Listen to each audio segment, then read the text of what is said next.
Hello, hello, hello, hello, hello out there, out there. How y'all good people doing today?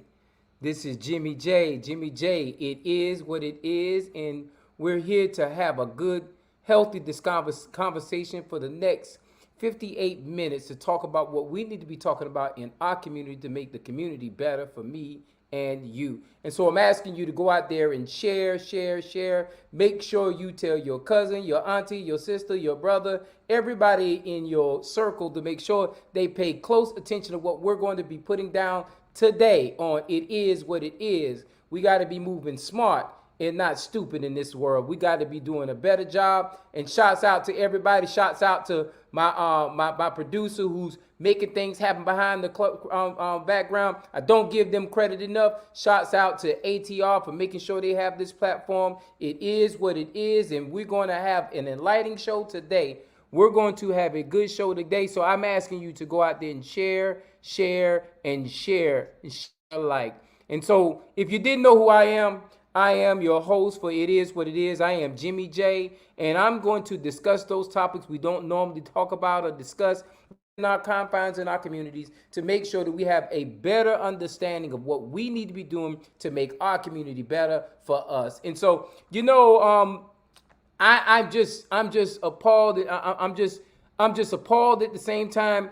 I know I'm gonna get in trouble for this conversation today, but what I'm going to do today is I'm going to challenge America, and I'm gonna challenge African Americans in general to make sure that moving forward, we are what I call a woke group of people. And with that being said, it is what it is. The topic of the day is why, America, why are we still asleep?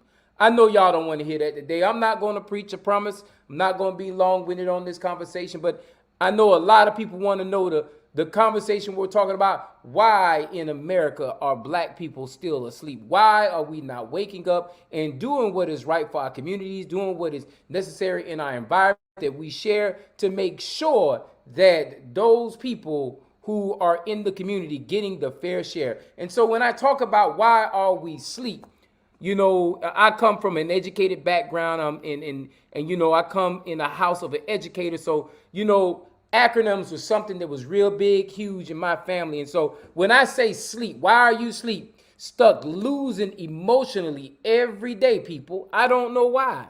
We are stuck losing emotionally every day, people. When it comes to African Americans, I talk about this all the time. When it comes to us, we tie all our situations, all our issues, all our problems, all our destructive habits are all tied to our emotional ties to relationships in our community.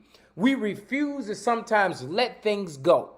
I know people in my family who are beefing because of something the uncle did back in 1975, and here we are in 2021, and we still beefing, we still having that conversation about what happened to us in that time frame, and we have not been able to take the time to move forward in our community. And these are the kind of conversations that I say that make us a sleeping type people, stuck losing emotionally everyday type of people.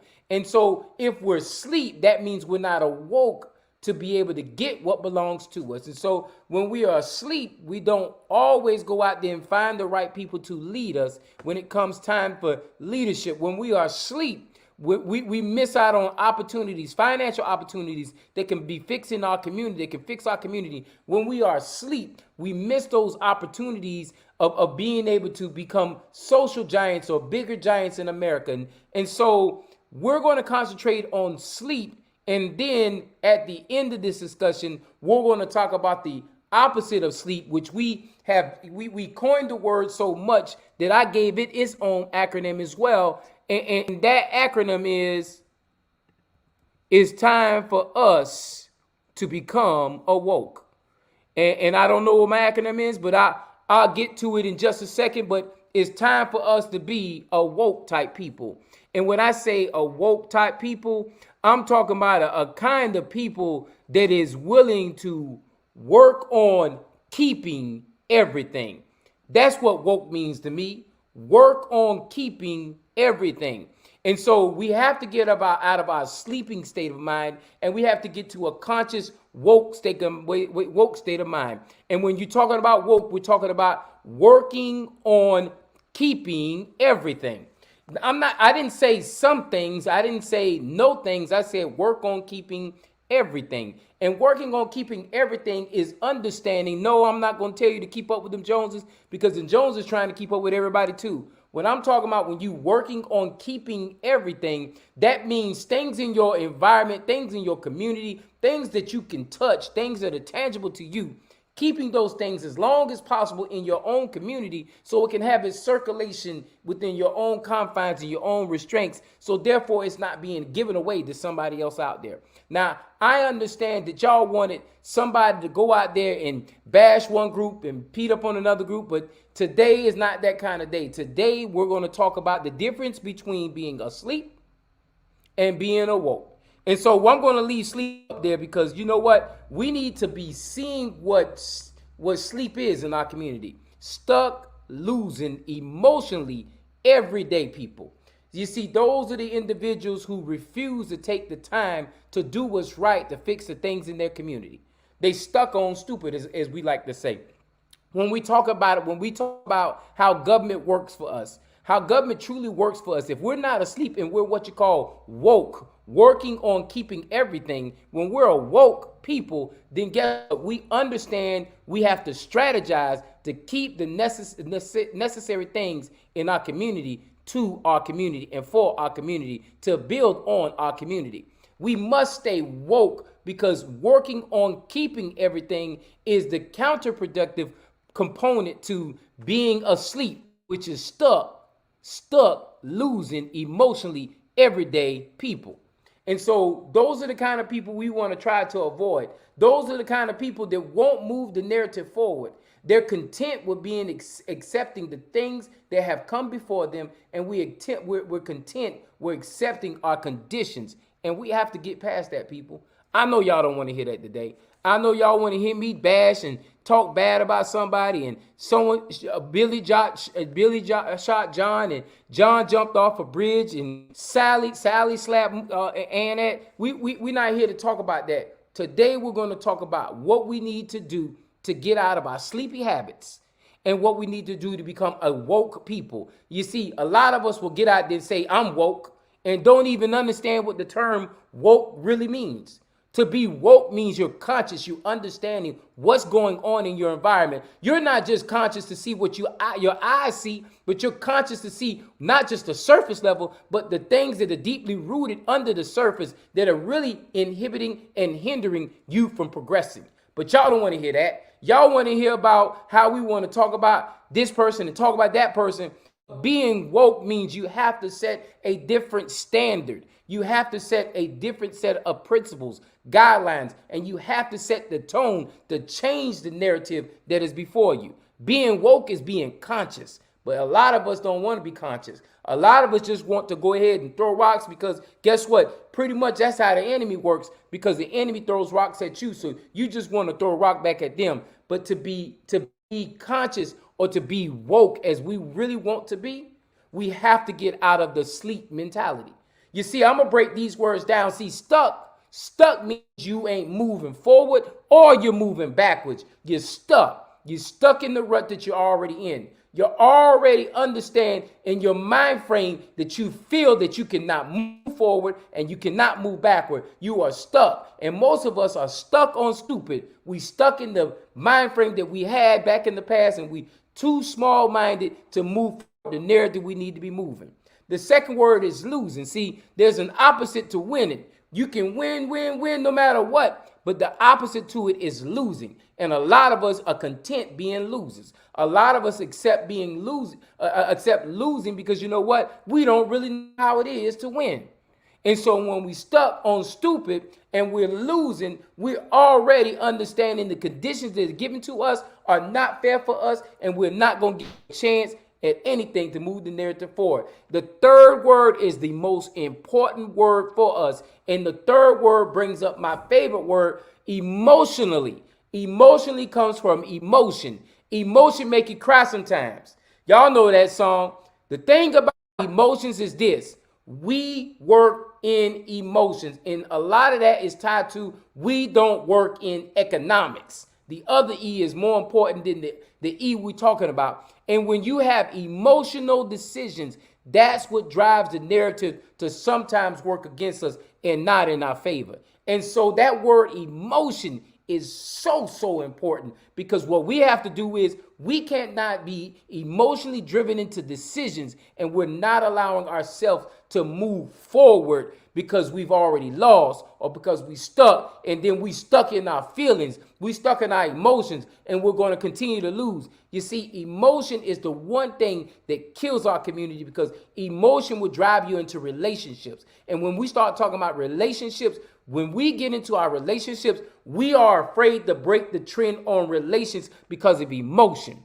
We have emotionally tied ourselves to other individuals, which causes a relationship. And we're not willing to break the emotional ties when it's meant for us to be better, it's meant for us to do better. Then guess what? We can't do better, because we've allowed the emotions tied to those relationships keep us stuck and keep us losing. And then the fourth word is every day. I didn't say some days. You know what? They told me a long time ago, the devil don't even take days off. The devil works 366 days. Just in case there's not a day available, he works that extra day. Are you doing the same?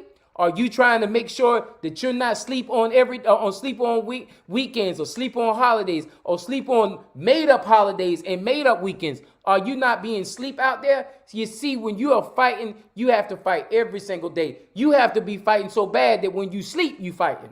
That's what a woke and conscious person does. You see, if we're willing to step to the gate and make sure we're fighting every day, and if you can't fight every day, then you create a group of us together, and guess what? We all become woke and we all fight together. Then we can have that everyday occurrence where we're making sure that our enemy is not going to defeat us, because we are letting our enemies know we don't sleep. We are woke, and we're going to be there every day. And the last one is, guess what? People. And what that people means to me is the fact that, look here, it's not just a one person fight. It's not a one person struggle. It's a all of us struggle. And if all the people that are being affected by the struggle, if we all are woke as a group of people, then guess what? That sleeping giant will not be a sleeping giant. It will be a woke giant. And a woke giant is probably the biggest thing this industry fears. So once again, you can't be stuck losing emotionally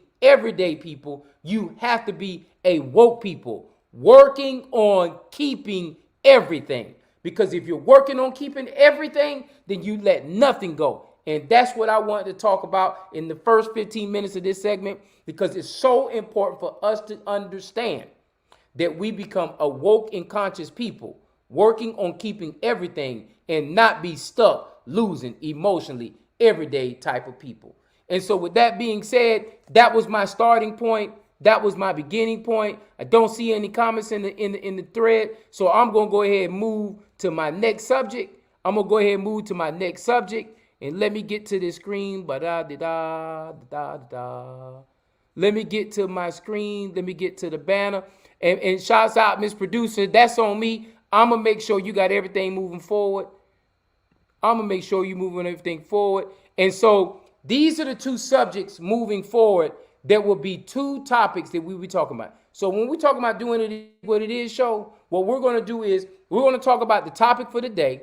That's going to be the beginning of the segment. That's going to be our highlight segment at the beginning of the conversation. We're going to talk about the it is what it is topic of the day. And today was, why are you still sleeping? That was the topic of the day. And so next thing we're going to go into is what I will be calling, let's talk about the Black agenda.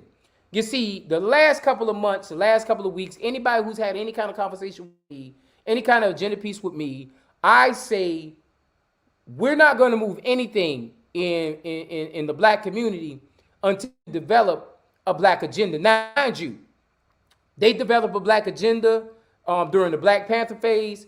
Malcolm X had a Black agenda. When we talk about all those different societies, when you talk about Tulsa or Greenwood, when you talk about Rosewood, when you talk about any society that African Americans thrive in America, they all have what you call a Black agenda. If you think about it, most creative bodies of people, when we come to black people, when we flourish, we had a black agenda. However, understandably so, when that black agenda hit its pinnacle piece or climax piece, it was eradicated because guess what? A black agenda would go against an economic agenda or a privilege agenda, and so therefore it could not succeed in this society. That's why federal government had to take care of what it is in the Black Panther Party. And that's why federal government had to step in with Malcolm X. And that's why federal government had to step in when it talked to Martin Luther King. Now, y'all, if I ever run for politics and y'all can say I said this, yeah, I said it. Yeah, I said it. Government played a role in eliminating any kind of opportunity African Americans tried to do as far as building its own narrative in this society as we call American soul. Now, that don't mean that all white people are racist, and that don't mean that all black people hate all white people. All that means is, guess what? We understand, we know that the government structure that pre-existed in this society had made it a point to make sure it did not give African American tribes or African American communities post-slavery the opportunity to build economic wealth as a whole. Now, mind you, you have the meccas of Atlanta, Detroit, you have meccas in New York, you have meccas all over the United States of America. But when it comes to making sure long-term goals, long-term bread, long-term maneuverability, when it came to building what was left behind from slavery, because I want to remind you, and I say this all the time, but I'm going to say it again. When slavery ended, there was no handout, there was no help, and there was nothing else given. We were just given the right to be free, and we were told, now you're free, go ahead and do what you want to do. There was no 40 acres of mule because that was taken away from us. There wasn't no land because that wasn't given to us. There wasn't no economic money that wasn't given to us either. Now, mind you, we all understand certain segments of the black community have made it on to be very successful. We talked about the other day, we have 6 billionaires, 6 billionaires in America. So we have the threshold of billionaires in America. We have a lot of wealthy people who may not be billionaires, but 100 millionaires or whatever the case may be. But I'm not talking about them people. I'm talking about the bulk of the community when it comes to African Americans. Where is the opportunities for them? Now, mind you, throughout history, you have giving us one leg up, but at the same time, it came with stipulations. We have never been understood where it was a true study done for us to see what can we truly do to move the narrative of the bulk of African Americans tied to poverty and giving them the opportunity, giving them the chance to become relevant people in this society. And so when we talk about a black agenda, we're talking about calculating certain pieces to an agenda to ensure that African Americans can get something in this society. And so when we're talking about a black agenda, we're talking about making sure that representation is number one priority. If a community, a municipality, a county, a state, or something like that has 40% African American, then the representation should match that kind of 40%.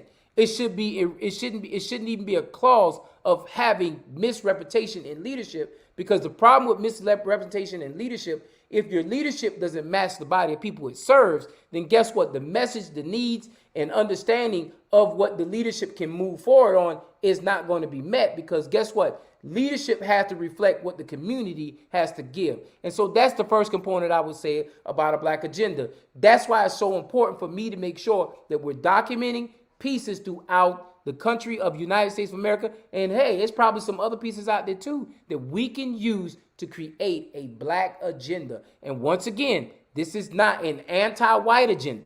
This is not an anti-Jew agenda. This is not an anti-outside black agenda. All this is an agenda to say these are the things that we need to be working on in the African American community, in the black community. These are the things we need to be working on. It's no different from the LGBTQ agenda. There's no different from a woman's agenda. There's no different from any other segment having an Asian Pacific agenda. There's no difference between them having an agenda and African Americans having an agenda. But let me tell you something, black people.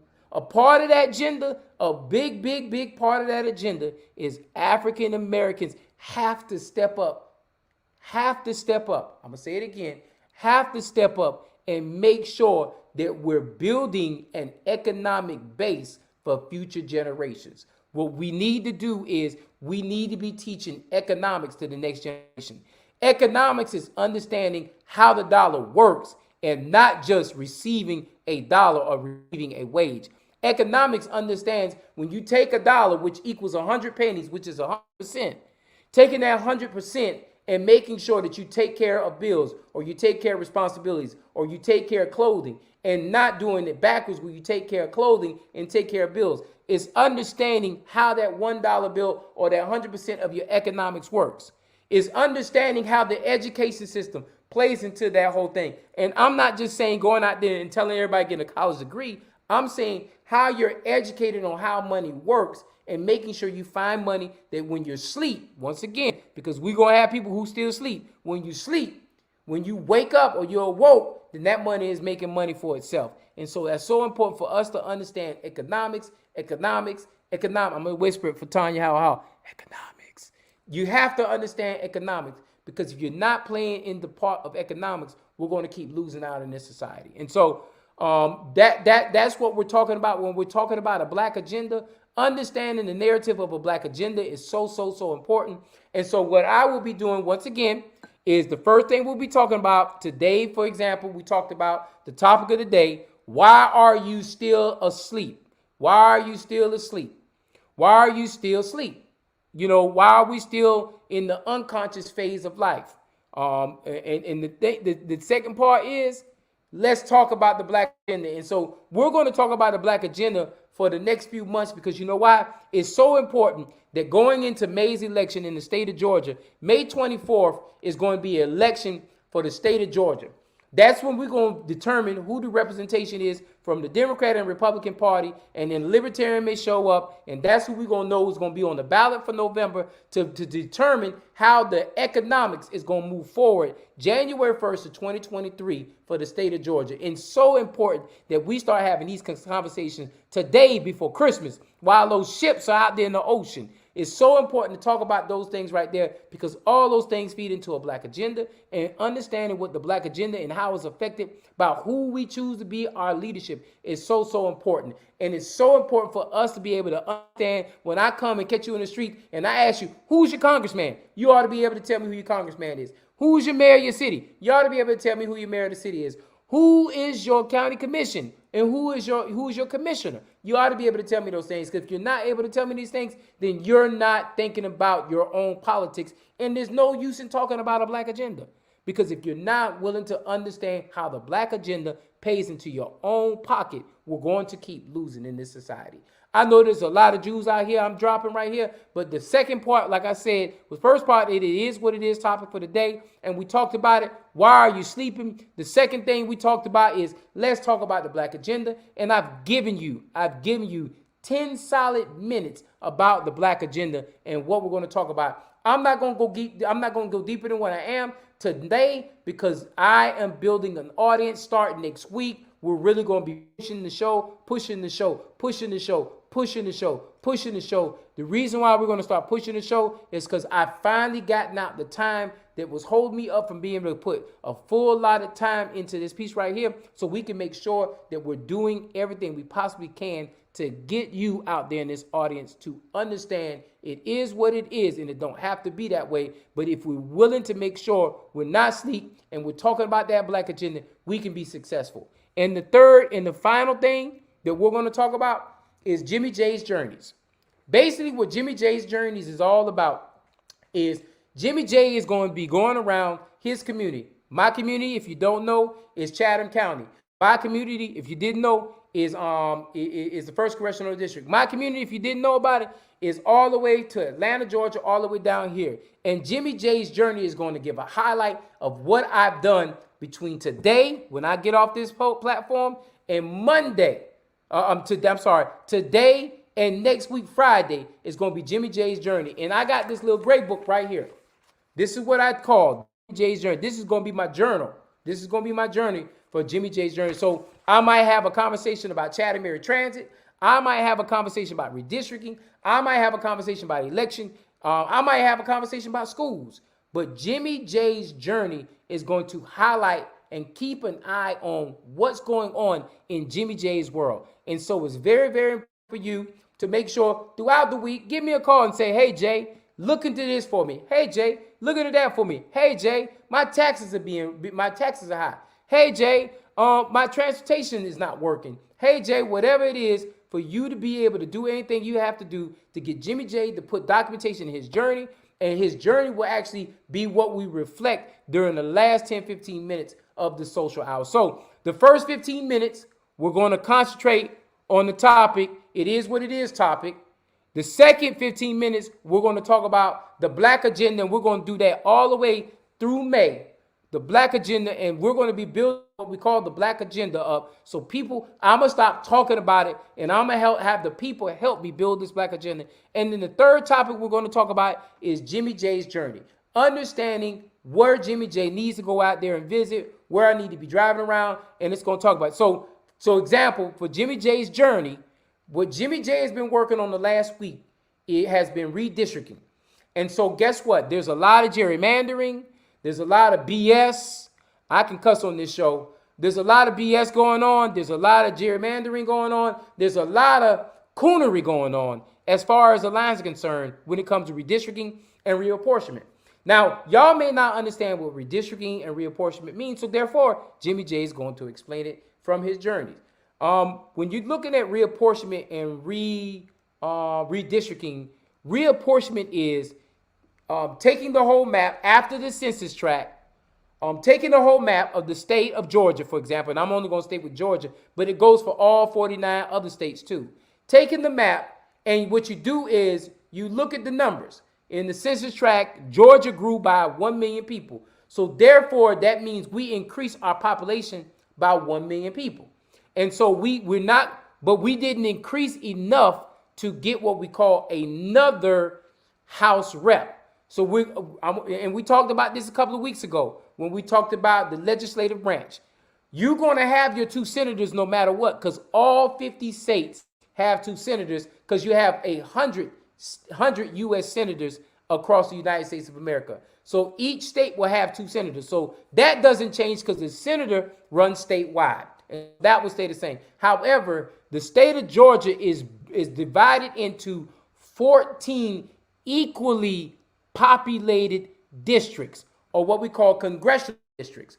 And so guess what? Each one of these congressional districts has to have less than 1% as far as population within that number set for each one of the districts. And so with that being said, each one of the areas has to be equal in population.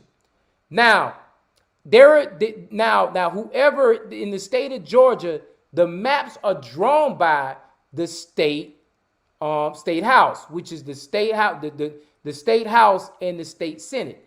They collaborate together to redraw the lines based on population to be equitable and fair. Now, ain't nothing fair and equitable about those lines that they draw, because they draw the lines to make sure they hold power.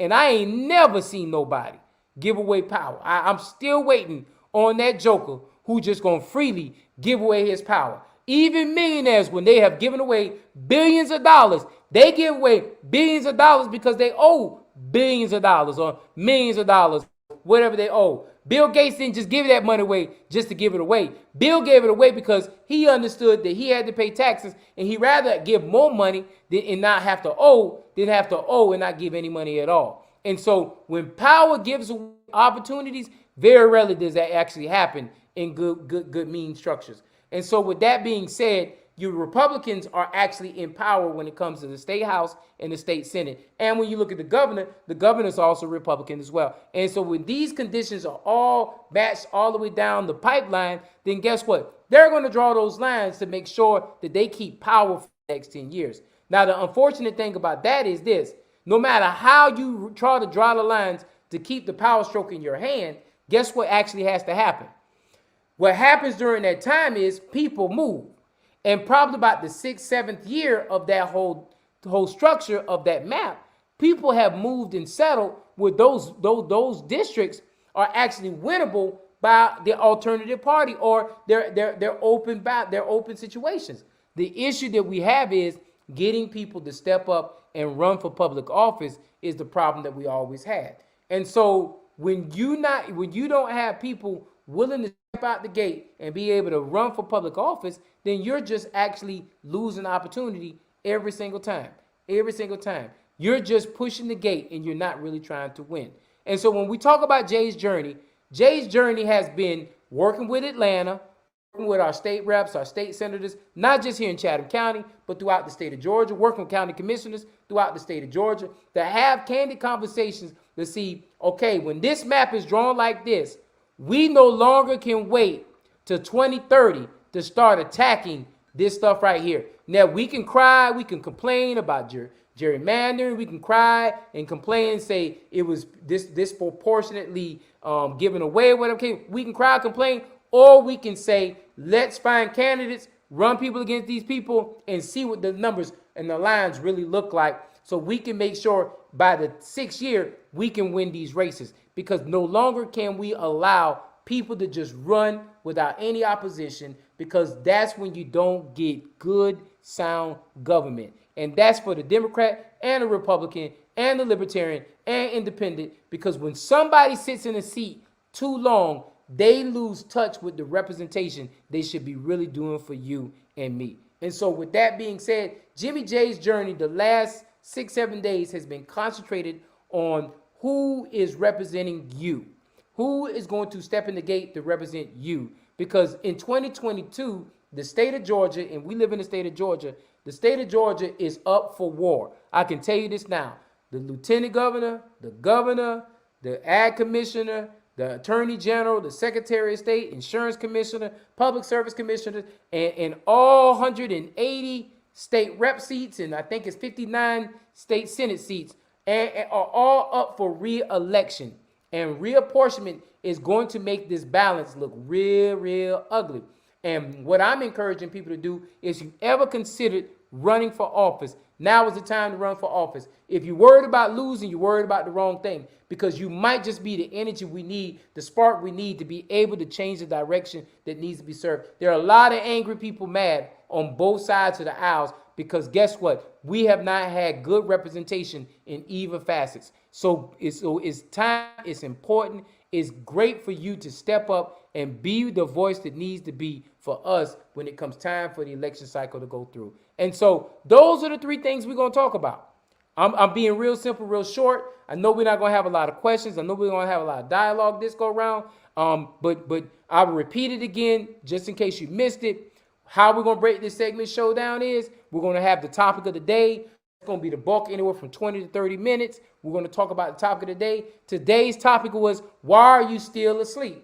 Why are you still asleep? And when we talked down sleep, we said sleep was you stuck, losing emotionally, everyday people.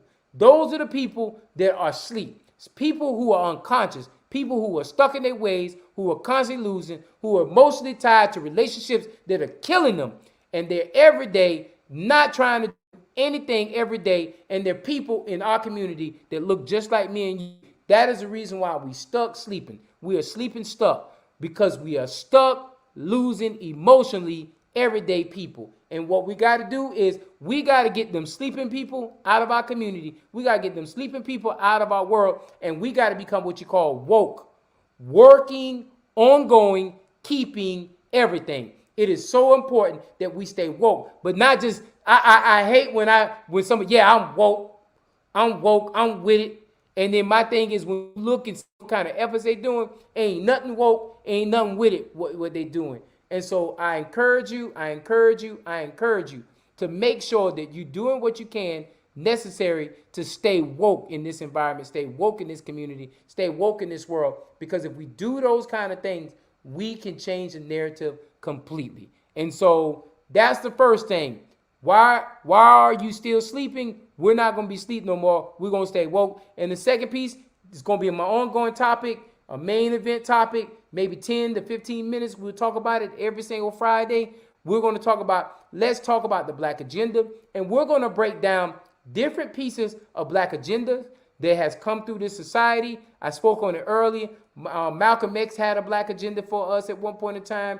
The Black Panther had a black agenda for us at one point in time. Martin Luther King, SNCC, all of them had a black agenda for us at one point in time.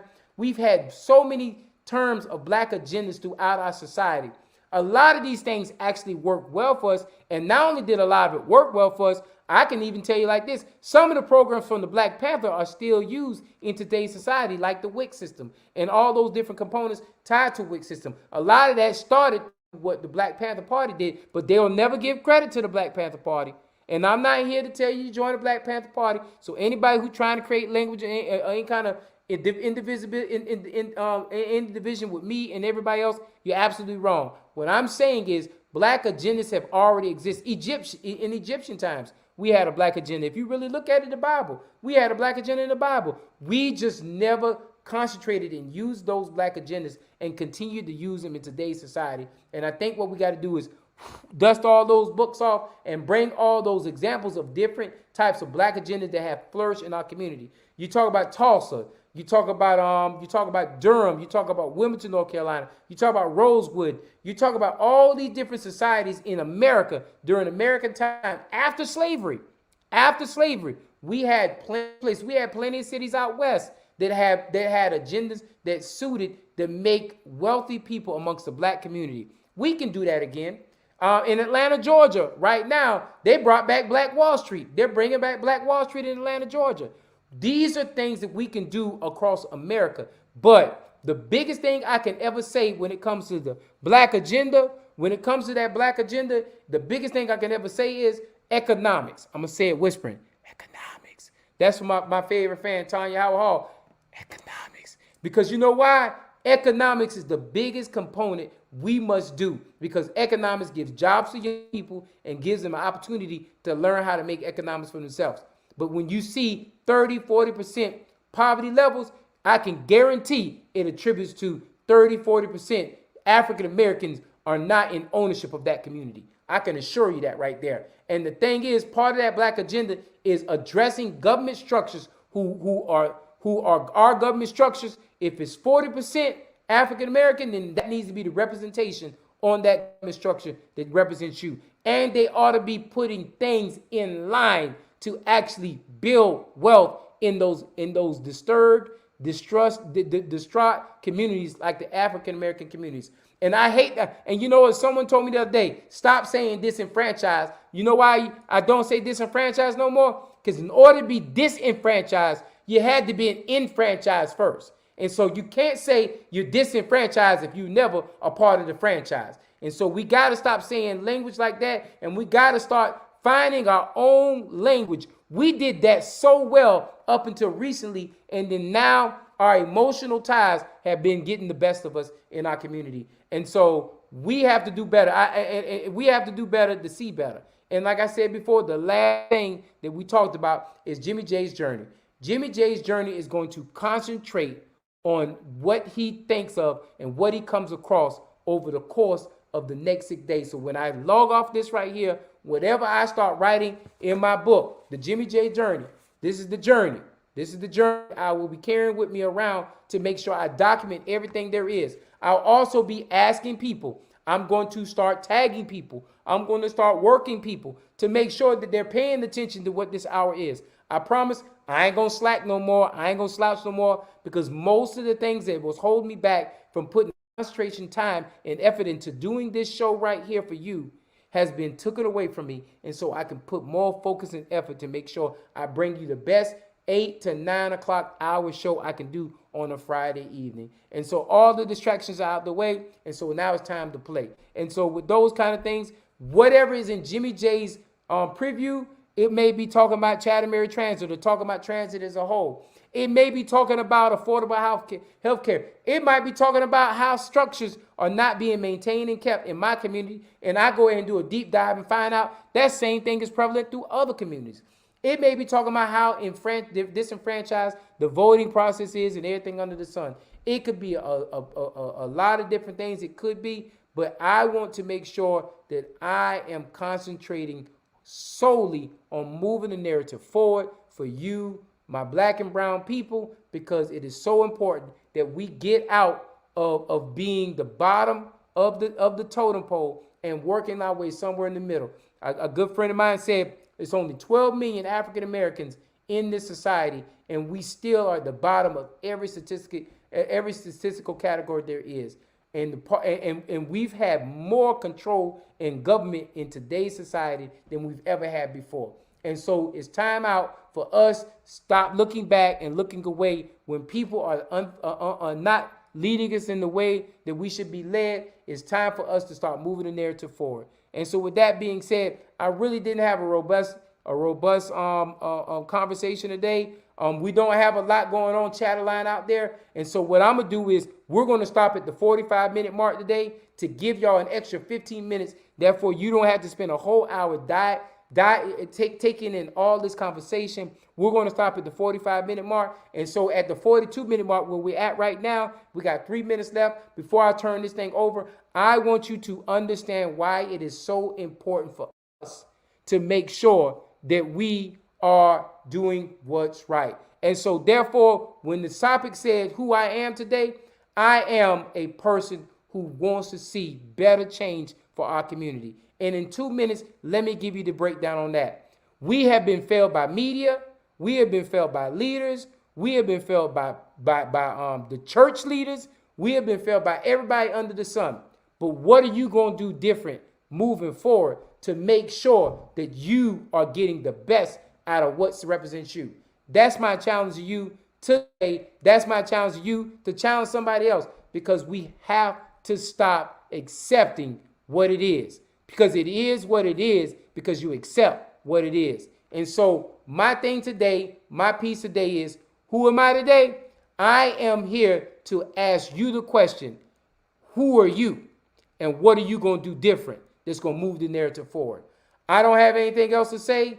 I said I was going to be here for 45 minutes, and we're going to cut the show early, but it is what it is. But it don't have to be that way. You have to kick the itis. If you accept the itis, then guess what? You're accepting the virus. And so with that being said, I love y'all out there. Follow us 8 o'clock every Friday. We're going to be here for an hour, and we're going to talk about the topics we need to be talking about. Tune in. We have a show all over ATR platform. I ask you, cut the platform on and look at it. It is worthwhile information that's going to change your direction. And if you have an idea, contact me, and I'll make sure that idea gets to the ATR platform, ATR family, so we can put that idea out there. Because what we want to do is tell our story, because ain't nobody else can tell the story better. I love y'all. Peace out.